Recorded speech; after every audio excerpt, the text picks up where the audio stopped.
Good morning everyone.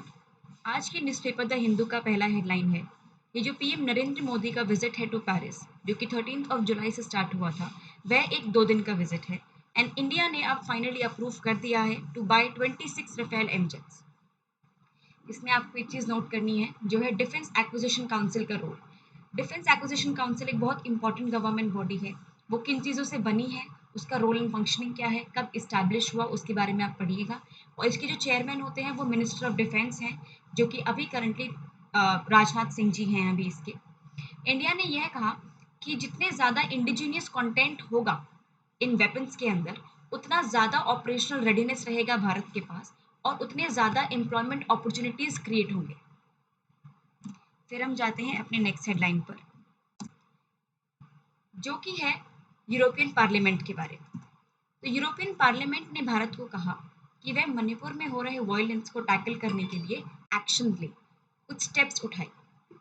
तो जो हमारे मिनिस्ट्री ऑफ एक्सटर्नल अफेयर्स के स्पोक्स पर्सन हैं अरिंदम बागची जी, उन्होंने बोला कि ये जो यूरोपियन पार्लियामेंट का मूव है बिल्कुल अनएक्सेप्टेबल है और कॉलोनियल माइंडसेट को दर्शाता है।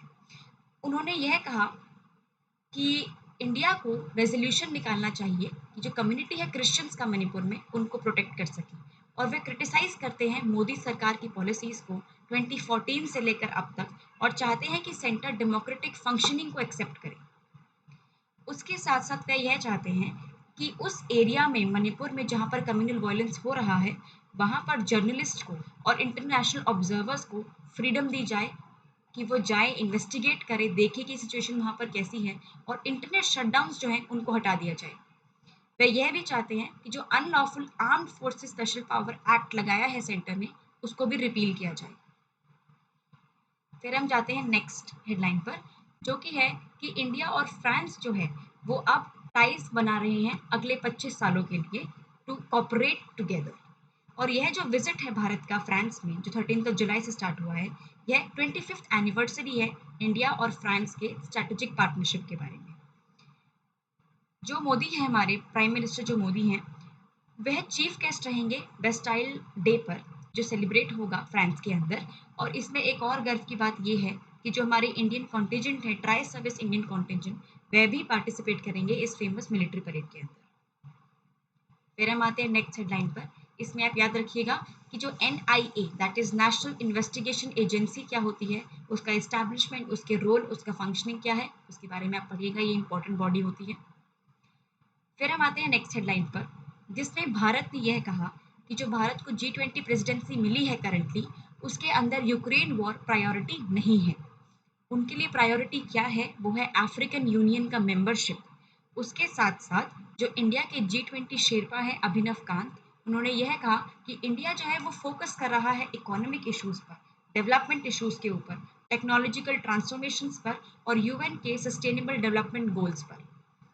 इसमें एक और चीज़ यह है कि जो G7 नेशंस आपस में मिलकर रिपोर्ट प्रिपेयर कर रहे हैं यूक्रेन के लिए about the war, the situation that is happening in Ukraine, उसमें रशिया और चाइना ने जो लैंग्वेज इस्तेमाल की गई है उसके वह सख्त अगेंस्ट हैं। अभिनव कांत जो है हमारे मिनिस्टर ऑफ एक्सटर्नल अफेयर्स के स्पोक्स पर्सन, उन्होंने ये कहा कि यूक्रेन वॉर जो है वो उसको बायलेटरली डिस्कस किया जा रहा है, लेकिन मल्टीलेटरली G20 ग्रुप के अंदर उसका डिस्कशन नहीं हो रहा है। अगला हेडलाइन ये कहता है कि अमित शाह जो हैं, जो हमारे यूनियन होम मिनिस्टर हैं, वह चाहते हैं, उन्होंने G20 डेलीगेट्स को यह बोला, वह चाहते हैं कि एक यूनिफॉर्मिटी लेके आए, हम यूनिफॉर्म लॉज लेके आए डिजिटल क्राइम्स पे। क्योंकि डिजिटल क्राइम्स जो होते हैं वो किसी भी टेरिस्ट्री पर, किसी बाउंड्री से लागू नहीं होते हैं, वो to the world as an issue to the world है। वह चाहते हैं कि जो ये बॉर्डरलेस नेचर है साइबर क्राइम्स का, इसको टैकल किया जाए। ये नीड ऑफ द आवर क्या है कि हम real time cyber threat intelligence को डेवलप करें, बिकॉज टेररिस्ट जो हैं वह डार्क वेब का इस्तेमाल कर रहे हैं, डार्क नेट का इस्तेमाल कर रहे हैं। तो इसीलिए इम्पॉर्टेंट यह है कि इस अराइजिंग इशू को हम टैकल करें। फिर हम बात करते हैं नेक्स्ट एग्जाम की। नेक्स्ट एग्जाम जो है वह नेशनल एग्जिट टेस्ट होता है, जो कि नेशनल मेडिकल कमीशन निकालती है, और यह मैंडेटरी है रिप्लेस करने के लिए फाइनल MBBS की एग्जामिनेशन को। और यह बेसिकली एक लाइसेंस होता है कि जो मेडिकल स्टूडेंट्स हैं वो प्रैक्टिस कर सकते हैं मेडिसिन को, और नीट जो पोस्ट ग्रेजुएट होता है उसमें वह एंट्री पा सकते हैं। नेक्स्ट हेडलाइन हमारा है कि जो सेंटर है वह नोटिफाई कर रहा है जो ट्रांसफर है 3 हाई कोर्ट जजेस का सेंटर के अंदर यूनियन लॉ मिनिस्ट्री, उसका रोल एंड फंक्शनिंग आप लोग पढ़ सकते हैं। अगला हेडलाइन हमारा ये है कि जो कांग्रेस लीडर्स हैं वो पदयात्रा करने जा रहे हैं अगेंस्ट अग्निपथ स्कीम। इसमें केवल आप ये याद रखिए कि अग्निपथ स्कीम है क्या, वो उसका मेन एजेंडा क्या है, क्यों सरकार ने लागू किया, उसके बेनिफिट्स हैं कि उसके टुवर्ड्स और उसके अगेंस्ट के आर्ग्यूमेंट्स को आप एक बार पढ़ सकते हैं। फिर हम जाते हैं नेक्स्ट हेडलाइन पर, जो कि है इंडिया के थर्ड मून मिशन यानी कि चंद्रयान 3 के बारे में, जो कि आज 14 जुलाई को 2:35 PM पर लिफ्ट ऑफ करेगा from Satish Dhawan space centre. यह दूसरी बार है कि भारत ये ट्राई कर रहा है, क्योंकि हमने 2019 में वी फेल्ड चंद्रयान 2 मिशन में during the soft landing part. अगला हेडलाइन कहता है जो VSSC है यानी कि विक्रम साराभाई स्पेस सेंटर जो है वह अंडरटेक करेगा सिस्टम चेकआउट्स को ahead of the Chandrayaan 3 launch. इसमें virtual launch control centre VLCC जो है एक इम्पॉर्टेंट रोल प्ले करेगा सेफ्टी चेकअप के अंदर ऑफ द लॉन्च व्हीकल जो कि चंद्रयान 3 की जो स्पेसक्राफ्ट है उसको कैरी करेगा। अगला जो हेडलाइन है वह कहता है कि जो बॉम्बे हाई कोर्ट है उसने यह ask it has asked this thing कि क्या जो आईटी रूल्स हैं, आईटी यानी कि intermediate guidelines and digital media ethics code amendment rule 2023 के हैं, क्या वह प्रिंट मीडिया पर अप्लाई करेंगे या नहीं करेंगे। तो इसके बारे में आप पढ़ सकते हैं कि आईटी रूल्स क्या हैं and whether it applies to print media और नॉट। फिर हम जाते हैं नेक्स्ट हेडलाइन पर, जो कि नेशनल रिसर्च फाउंडेशन के बारे में है, जो कि नेशनल एजुकेशन पॉलिसी 2020 का एक की रिकमेंडेशन था।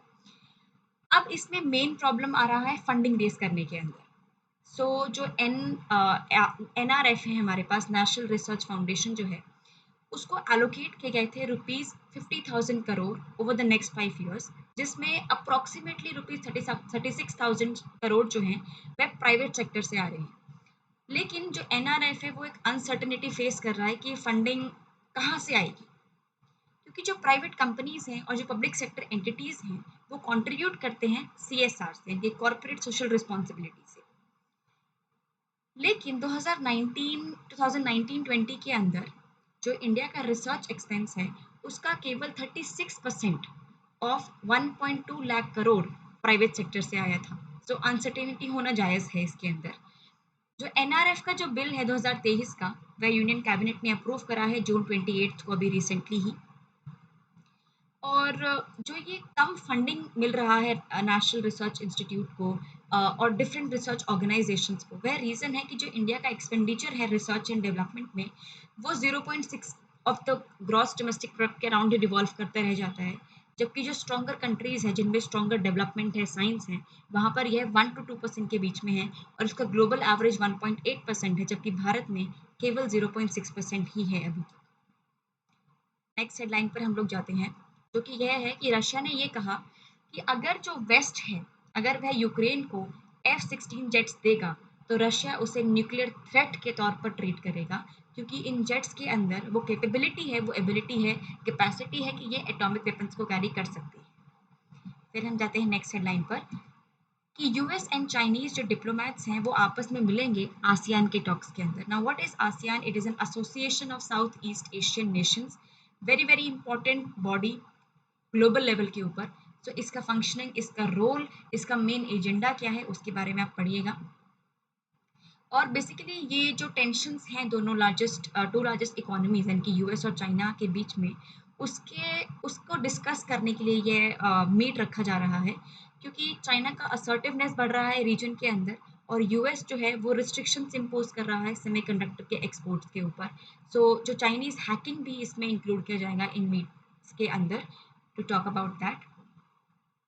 फिर हम आते हैं नेक्स्ट हेडलाइन पर, जो कि यह है कि जो भारत की सरकार है उसने जो गोल्ड के इंपोर्ट्स हम लोग कर रहे थे इंडोनेशिया से, उस पर रोक लगा दिया है, क्योंकि जो इंडिया और आसियान का फ्री ट्रेड एग्रीमेंट है उससे अचानक से एक बढ़ोतरी हुई इंपोर्ट्स में of gold jewellery from Indonesia, जबकि इंडोनेशिया को पहले कभी जाना जाता ही नहीं था गोल्ड इंपोर्ट्स के लिए। सेंटर को यह शक है कि शायद जो गोल्ड है वो रीरूट हो रहा है भारत में डिफरेंट नेशंस से without paying of the tax and the duty that is required to be paid on these gold imports.